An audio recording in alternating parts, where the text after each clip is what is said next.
살다 보면 그런 생각이 들 때가 많습니다. 야, 난 참 조금 더 지금보다 더 젊었을 때, 조금 더 어렸을 때 더 열심히 살 걸, 그런 후회가 들 때도 많이 있습니다.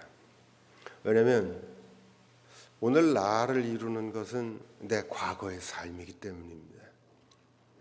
그러니까 우리의 과거가 우리의 오늘을 지금 이루고 있고, 또 오늘 우리의 모습이 우리의 미래를 결정짓습니다. 너무 당연한 이야기죠. 그러니까 지금 일어나는 일은 다 과거에 그런 원인이 있었다는 겁니다. 그리고 앞으로 있게 될 일은 지금 일어나는 일들을 잘 살펴보면 앞으로 일어날 일이 예측이 가능하다는 겁니다. 이런 그 과거, 현재, 미래의 이 관계를 분석하는 게 바로 우리의 머리입니다. 우리의 머리는 과거를 분석하면 오늘을 알 수 있고, 또 오늘을 잘 분석하면 미래를 예측합니다. 이게 그리고 소위 이제 세상의 모든 학문들이 하는 일입니다. 자연을 분석해서 응용하면서 미래의 자연과학을 만들어내고, 또 인류의 과거 역사를 원인을 분석해서 오늘을 또 내일을 예측하는 겁니다. 그런데 말이죠, 세상 모든 일들이, 우리의 삶이 지금 말씀드렸던 것처럼 과거가 오늘을 만들고 또 오늘이 내일을 만든다면, 완전히 그렇게만 흘러간다면 사실 오늘 우리가 하나님 믿을 필요가 없습니다. 하나님을 믿고 예수님 믿는 이유는 왜 그렇겠습니까? 행복하게 살고 싶은 거거든요. 그런데 현재를 과거가 결정짓고 우리의 미래를 오늘 현재가 완전히 결정짓는다면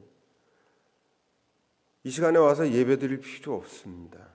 더 나은 미래를 위해서, 여러분들 미래를 위해서 다른 데에 내가 하는 일이라든가 투자하는 것이 더 나을 수 있습니다. 좀 쉽게 얘기를 해보자면 이런 거죠. 우리가 학창 시절에 이제 교회 생활 이렇게 하면서 공부를 또 열심히 하면 좋은데 시험 앞두고 열심히 공부를 준비를 못한 경우들이 있습니다. 우리 성도님들도 학창 시절에 한두 번씩은 경험해 보셨을 거라고 생각하는데, 시험이 코앞에 있는데 시험 준비를 제대로 못했어요. 그럼 우리 교회 다니는 우리 학생들은 어떻게 합니까? 기도 열심히 하면 하나님이 시험을 잘 보게 해주지 않을까, 이런 생각을 하면서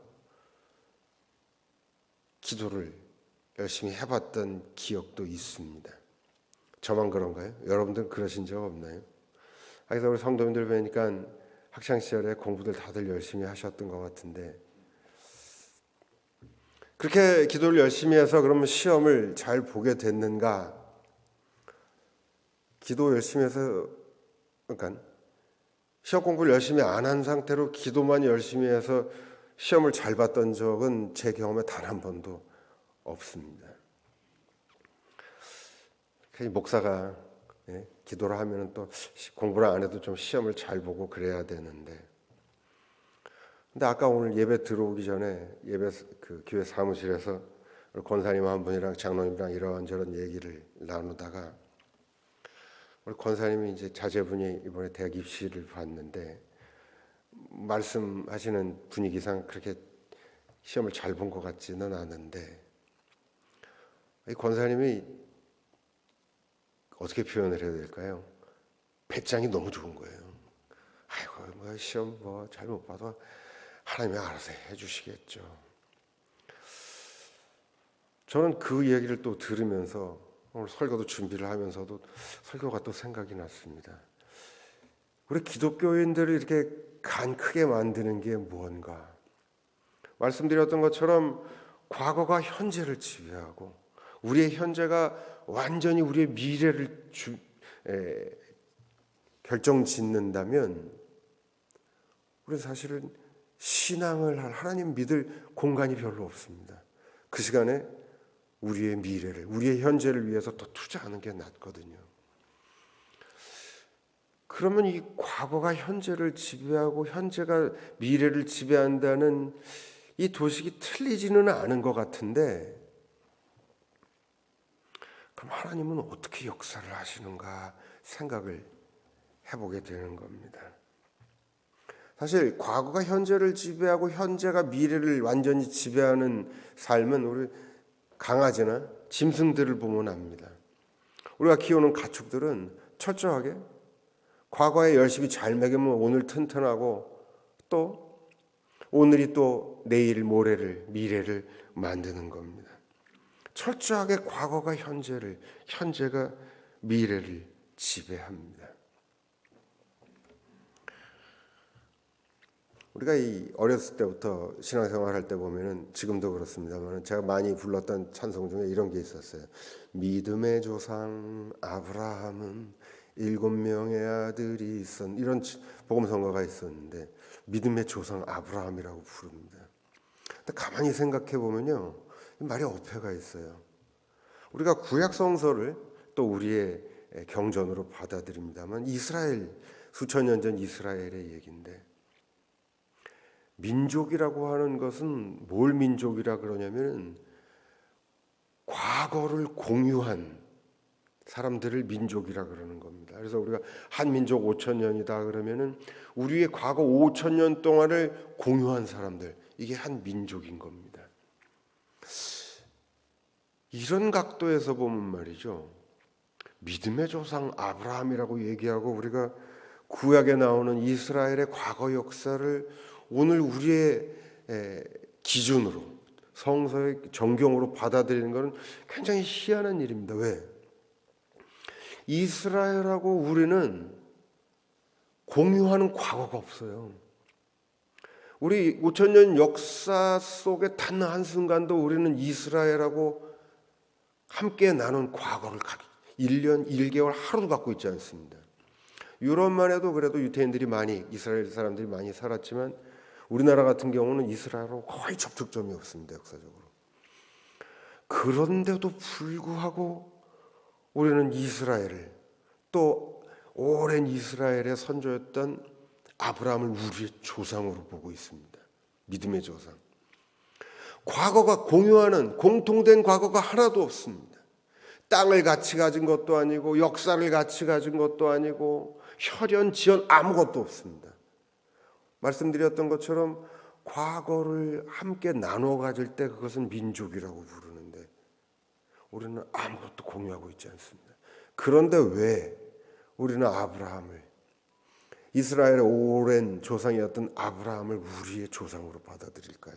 믿는 우리는 과거를 공유하고 있지 않습니다. 뭘 공유하고 있을까요? 놀랍게도 우리는 이스라엘과 미래를 공유하고 있습니다. 오래전 이스라엘과 아브라함과 우리를 하나의 민족으로, 믿음의 민족으로 묶는 끈은 과거가 아닙니다. 미래입니다. 무슨 말이냐? 아브라함이 꾸는 꿈과 우리가 꾸는 꿈이 같다는 겁니다. 동일한 미래의 꿈을 꾸고 있는 겁니다. 그 꿈이 아브라함의 평생을 지배했고 이스라엘을 지배했고 또 오늘 우리를 지배하고 있습니다.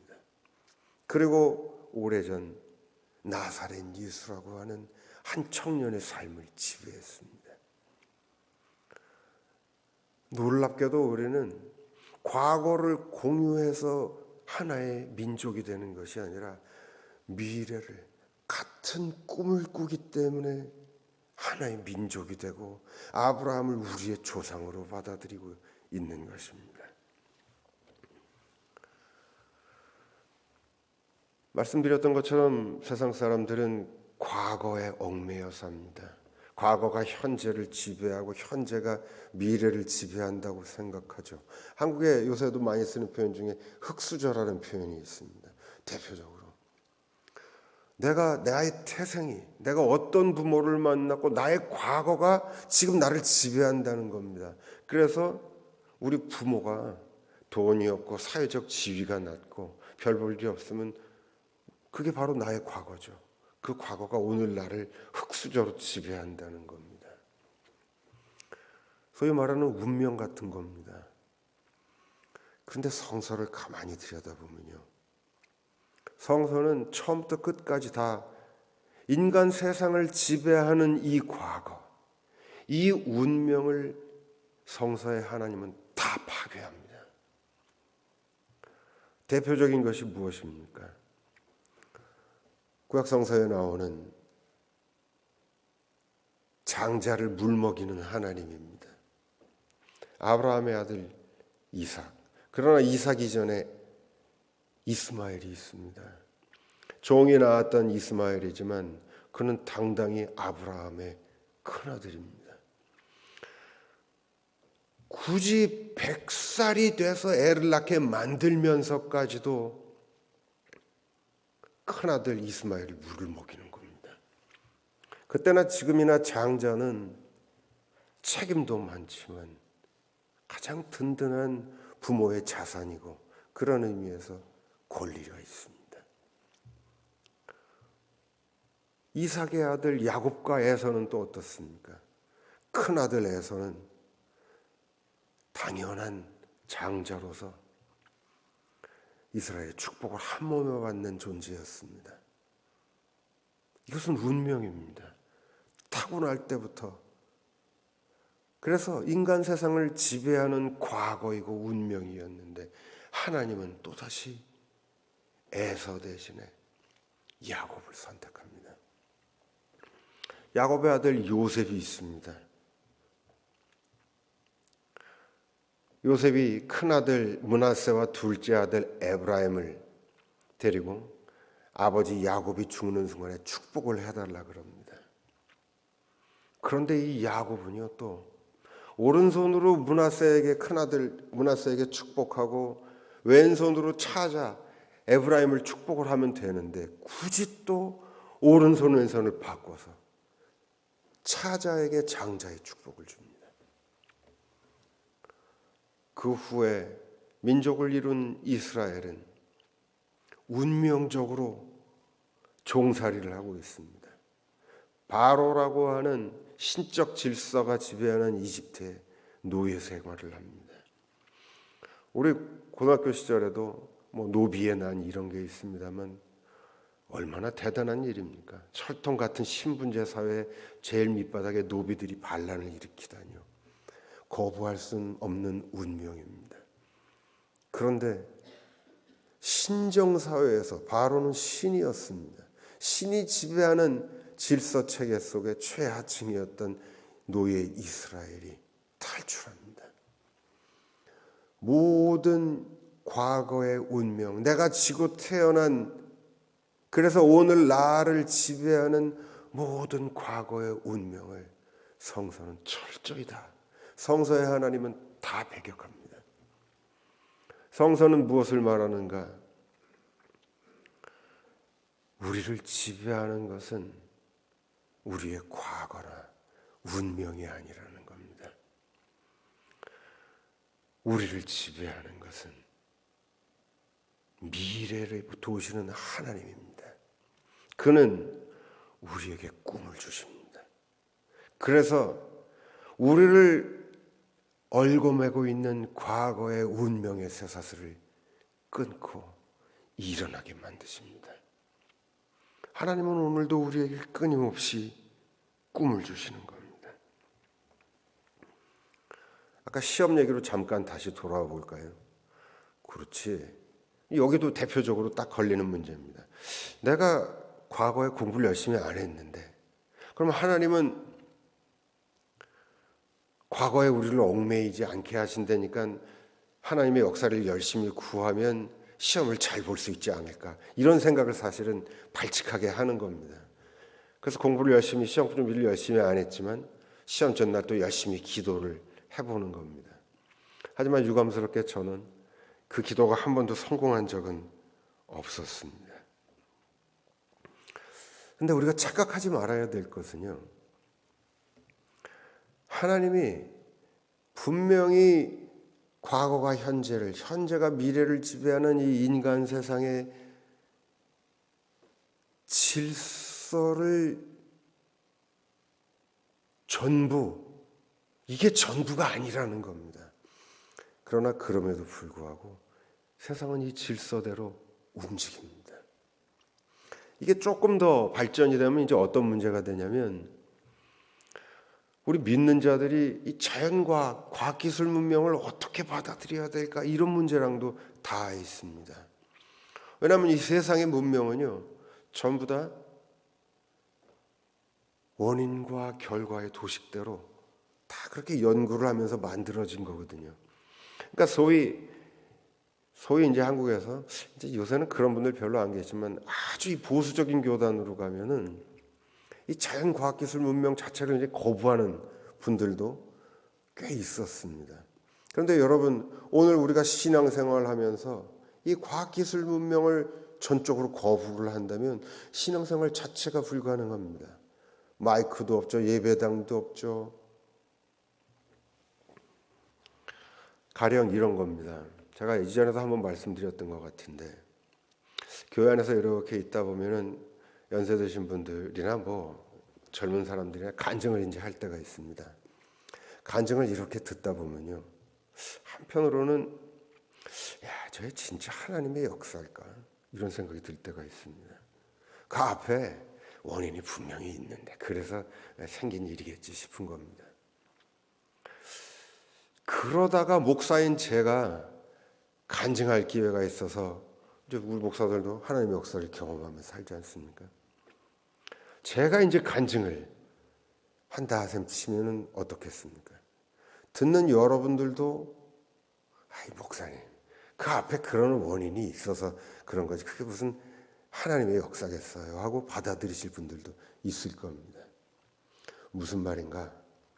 하나님의 역사는요, 굳이 인간 세상을 지배하는 원인과 결과에 이 도식을 파괴하지 않으신다는 겁니다. 이 도식을 타고 이용하십니다, 오히려.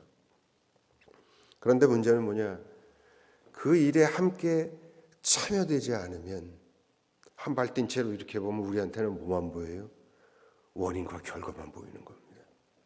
하지만 그 일에 참여된 사람들은 원인과 결과 외에도 플러스해서, 이 원인과 결과의 도식대로 흘러가는 것 같지만 거기에 플러스해서 하나님의 역사를 느끼는 겁니다. 신앙생활 하다 보면 또 많은 분들이 소위 초자연적인 기적 같은 걸 좋아하는 분들 많습니다. 그거를 또 경험해야 진짜 기독교인이 된다고 생각하는 거죠. 초자연적인 기적은 뭡니까? 자연적이라고 하는 것은 원인과 결과를 알 수 있는 게 자연적인 겁니다. 인류 역사는 인간의 이성이요, 20세기를 이렇게 지나오면서 인간 이성으로 자연을 분석합니다. 그래서 원인과 결과를 알아내는 거죠. 그리고서 그것을 이제 역으로 응용한 게 과학기술 문명입니다. 초자연적인 건 뭐냐? 원인과 결과를 알 수 없는 겁니다. 기독교인들은 많은 경우에 이 원인과 결과를 알 수 없는 기적의 강박관념을 갖고 있는 분들이 많습니다. 그러나 여러분, 그럴 필요 없습니다. 우리 하나님은 굳이 원인과 결과의 도식을 깨시지 않고서도 얼마든, 그래서 제가 방금 말씀드렸던 겁니다. 우리가 간증을 할 때도 보면요, 그 일에 같이 참여하지 않았던 사람들이 봤을 때는 분명히 그 앞에 원인이 있어요. 그러나 우리는 그 원인과 결과를 타고서 이용하시는 하나님의 역사를 알게 되는 겁니다. 성서에 보면 많은 기적 얘기들이 나오죠. 봐라, 이 진짜 초자연적인 기적들이 있지 않느냐. 저는 성서에 나오는 기적 이야기들을 전적으로 받아들입니다. 어떤 의미냐? 우리는 오늘 너무 모던하고 현대적이어서요, 방금 전에 말씀드렸던 것처럼 내가 겪은 하나님의 역사하심이 있는데 우리의 언어로 이렇게 표현을 하다 보면 어떻게 되느냐? 아까 말씀드렸던 것처럼 원인과 결과, 이 도식 속에서만 말을 하게 됐어요. 우리의 언어는 논리적이니까요. 그런데 그러니까 결국 우리의 언어가 갖는 한계입니다. 우리는 목사가 아무리 감동적으로 얘기를 해도 그 일에 같이 참여되지 않고 그 일을 잘 몰랐던 사람들이 보면 원인과 결과 속에서 나온 일인데 이렇게 본단 말이에요. 우리는 그런 의미에서 굉장히 합리적입니다. 반면에 성서의 기자들은 우리보다 훨씬 더 자유롭습니다. 그들은 자유롭게 하나님의 역사를 기록합니다. 그것이 바로 성서가 보도하는 많은 기적들의 이야기입니다. 전 이런 의미에서 성서의 기적에 대한 보도는 오늘날 아직도 살아있습니다. 우리도 기적을 경험하며 삽니다. 그러나 한편으로 보면 세상 사람들이 봤을 때는 그거 앞에 그런 원인이 있고 그러니까 이런 결과가 나왔지 하지만 맞습니다. 그러나 그것이 전부가 아닙니다. 우리는 알고 있습니다. 하나님이 그 원인과 결과의 도식을 타고 플러스 알파로 역사하고 계신다는 사실을 말이죠.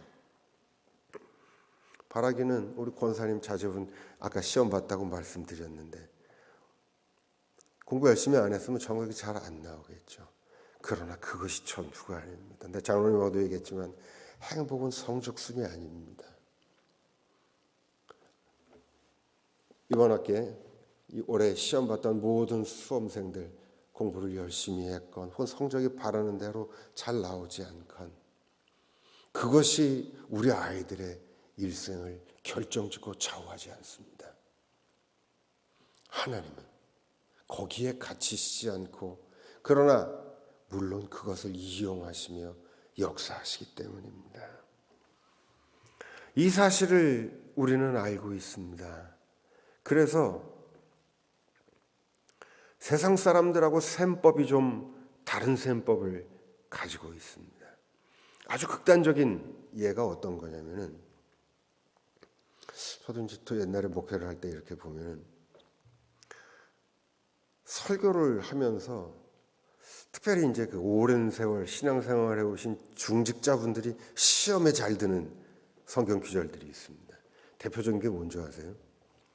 우리가 잘 아는 탕자의 비유 같은 겁니다. 우리가 이 탕자의 비유라고 얘기를 하지만 얘기를 가만히 들여다보면 뒤끝이 좋지가 않습니다. 둘째 아들이 자기 재산을 다 가지고 나가서 탕진을 하고 돌아왔단 말이죠. 아버지가 둘째 아들을 위해서 잔치를 막 베풀었습니다. 우리는 그까지 딱 보면 이게 돌아온 아들이 회개하고 아버지의 품으로 돌아왔구나 하지만 얘기는 거기서 끝나지 않습니다. 큰아들이 남아있습니다. 큰아들이 삐지는 거예요. 내가 아버지를 위해서 열심히 일했는데 나를 위해서는 소 양도 한 마리도 안 잡아주더니 큰아들이 시험에 드는 겁니다. 오랜 세월 신앙생활 하시는 우리 중직자 여러분들 입장에서 보면 이 이야기가 어떻게 들리십니까? 현 정부에서 좋아하는 공정과 상식에 맞는 얘기인가요? 큰아들의 항변이 와닿습니다. 그죠? 뿐인가요? 더한 비유도 있습니다. 포도원 주인이요. 아침에 나가서 일꾼들을 불러와서 일을 시킵니다. 점심때 또 가서 또 불러와서 시킵니다. 저녁 때 가서 또 다른 일꾼들을 불러왔어요. 그리고 이제 해질녘에 품삯을 주는데 똑같이 주는 겁니다. 그랬더니 당연히 아침부터 와서 이 하루 종일 일한 일꾼들이 화를 냅니다. 이게 공정하지가 않다. 그런데 성서는 막무가내입니다. 야, 내가 갖고 내 마음대로 하는데 네가 왜 이래? 여러분들은 이 이야기가 어떻게 들리십니까? 불공정하지 않습니까? 그런데 성서는 여기까지 우리가 가야 된다고 얘기하는 겁니다. 왠지 아세요? 우리가 했던 모든 노력들이 큰아들의 그 노력이 아침부터 와서 일한 일꾼의 노력까지도 아버지의 사랑 안에서 비로소 가능한 거였기 때문입니다. 내가 열심히 노력하면서 신앙생활합니다. 때로는 억울하기도 합니다. 또 때로는 교회 안에서 인정 못 받을 때도 있습니다. 그럼 큰아들처럼 되는 겁니다. 그래서 이 탕자 비유에서 실제로 시험에 드는 거는요, 큰아들입니다. 그러나 성서는 마지막 지점에서 우리에게 그것까지도 놔야 된다고 얘기하는 겁니다. 왜요? 큰아들처럼 헌신 봉사하고 충성했던 것, 그래서 내가 열심으로 노력했던 것, 그러나 그것까지도 아버지가 가능케 해주셨기 때문일 것입니다. 사랑하는 성도 여러분, 하나님은 오늘도 우리를 찾아오십니다. 우리와 함께 하십니다. 제가 성서를 보건대 사실은 예수를 아무리 열심히 믿고 충성 봉사하는 삶을 살아도요, 세상 사람들이 바라는 것 같은 세상에서의 성공 같은 거 그렇게 쉽게 얻지 못합니다. 세상 사람들은 그래서 예수 안 믿습니다. 왜? 아까도 말씀드렸지만, 야, 내가 내 삶을 더 행복하게 만들려면 예수 믿고 예배 볼 시간에 내 미래를 위해서 노력하지 왜 그런 것을 해? 생각하는 겁니다. 그러나 우리는 우리의 과거가, 우리의 현재만이 우리의 미래를 만든다고 생각하지 않습니다. 그래서 내 새끼가 공부를 비록 열심히 안 해서 점수가 잘 안 나오지만 그 점수가 우리 아이의 미래를 결정한다고 보지 않습니다. 이게 바로 믿는 자들의 자세고 신앙의 본 모습입니다. 왜요? 우리의 현재와 미래를 결정짓는 것은 우리의 과거가 아니기 때문입니다. 하나님이 오늘 우리를 찾아오셔서 우리에게 새 힘을 주시고 새 꿈을 주시고 우리 삶을 변화시키시기 때문입니다. 살다 보면 바라는 게 별로 이루어지지도 않고 내 삶이 보잘것없습니다. 하나님이 어디 계시냐고요, 여러분. 내가 오늘 내 삶에 내 자신에게 만족하지 못하고 또다시 새로운 나를 꿈꾸며 새 삶을 위해 노력하는 바로 거기에 하나님의 역사하심이 있습니다. 혹은 정반대로 내가 여태까지 열심히 살아서 내가 많은 것을 이루었다고 칩시다. 하나님이 그 안에 계시는 줄 압니까? 아니요. 하나님은 이미 거기에 계시지 않습니다. 그것을 붙잡고 싶은 것은, 내가 성공해서 이루어 놓은 것을 붙잡고 싶은 것은 우리 자신일 뿐입니다. 정작 하나님은 거기 계시지 않습니다. 하나님은 오늘도 우리에게 새로운 꿈을 주시고 새로운 삶을 허락하시기 때문입니다. 오늘 읽어주신 성서 말씀에 사도 바울이 이야기합니다. 내가 이미 얻었다 함도 아니요 온전히 이루었다 함도 아니라. 바울은 많은 것을 이루고 많은 것을 얻었습니다. 실제로 바울 당시에 바울은 교회에 큰 권위를 가진 인물이었습니다. 그래서 많은 이들이 바울의 이름을 도용해서 글을 쓰기도 했습니다. 그러나 바울이 얘기합니다. 내가 이미 얻었다 함도 아니고 온전히 이루었다 함도 아니라. 형제들아, 나는 아직 내가 잡은 줄로 여기지 아니하고 오직 한 일, 즉 뒤에 있는 것은 다 잊어버리고 앞에 있는 것을 잡으려고 쫓아가노라. 그렇기 때문에 바울이 얘기하는 겁니다. 우리가 낙심치 아니하노니 우리의 겉사람은 낡아지나 우리의 속사람이 날로 새로워지는도다. 우리 아이들 크는 거 보면 얼마나 빨리 크는지 모르겠어요. 그러니까 아이들이 크는 만큼 우리가 늙는 겁니다. 그리고 사실 저보다 여기 연세 드신 분들 많은데 죄송합니다만 나이가 들면 참 서글픈 일이 많습니다. 나이가 드는 건 참 서글픈 일인 것 같기도 해요. 몸도 아프죠. 정신도 깜빡깜빡하고 그렇습니다. 그래서 우리 나이 먹는 것만 이렇게 보면은 서글프고 속상하고 그렇습니다. 우리의 겉사람은 날로 날로 늙어갈 뿐입니다. 그러나 여러분, 새로운 꿈을 가지고 하나님이 오늘 나에게 무엇을 바라실까 늘 물으며 꿈을 꾸고 사시기 바랍니다. 난 나이가 이만큼 됐으니까 뭘 어린애들처럼 젊은 애들처럼 이렇게 생각하지 마시고요. 예수 믿는다라고 하는 것은 꿈을 꾸는 일입니다. 내가 나이 들었다고 주저앉는 것이 아니라 언제나 내 자신을 변화시키고 내 주변을 변화시키는 꿈꾸는 일, 바로 이것이 예수 믿는 것입니다. 그래서 속사람이 날로 날로 새로워지는 겁니다.